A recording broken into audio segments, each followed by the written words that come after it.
باقی رہا سوال میرے محترم بھائی کا، کیا 8 تراویح نماز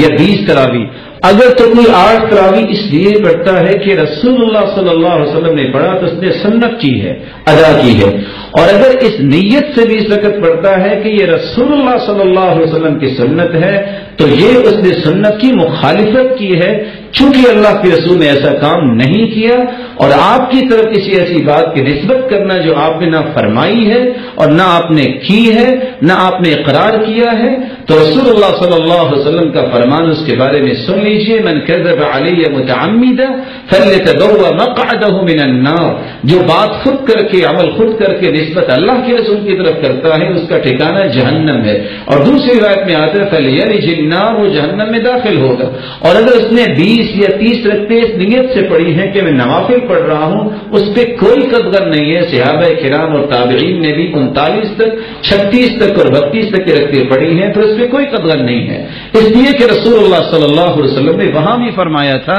علیکم بسنتی وسنت الخلفاء الراشدین المہدیین عضوا علیہا بالنواجذ، میری سنت کو لازم پکڑو اور خلفائے راشدین کی سنت کو لازم پکڑو۔ اگر اس طرح کی باتوں پہ اگر انسان قدغن لگائے تو اس وقت میں قرآن مجید ابوبکر صدیق رضی اللہ تعالیٰ عنہ کے زمانے میں جمع ہوا، عثمان رضی اللہ تعالیٰ نے جمع کیا، عمر کے زمانے میں جمع ہو، اس سے پہلے قرآن مجید اس شکل میں نہیں تھا۔ عثمان رضی اللہ تعالیٰ عنہ کے زمانے میں جمعے کے دن 2 اذانیں کہی گئی، اس لیے اگر تو اس نیت سے پڑھتا ہے کہ 20 سنت اللہ کے رسول کی ہے، تو یہ اللہ کے رسول کی طرف جھوٹ کی نسبت کرنا جائز نہیں۔ کیا جماعت تراویح کی کروانا یہ سنت ہے؟ یہ سنت ہے، رسول اللہ صلی اللہ علیہ وسلم کے خلیفہ عمر رضی اللہ تعالیٰ نے باقاعدہ جماعت کے ساتھ یہ نماز پڑھائی اور حکم دیا علیکم بسنتی وسنت الخلفاء الراشدین المہدیین، میری سنت کو لازم پکڑو اور خلفائے راشدین کی سنت کو۔ آپ نے فرمایا جو ابوبکر و عمر کی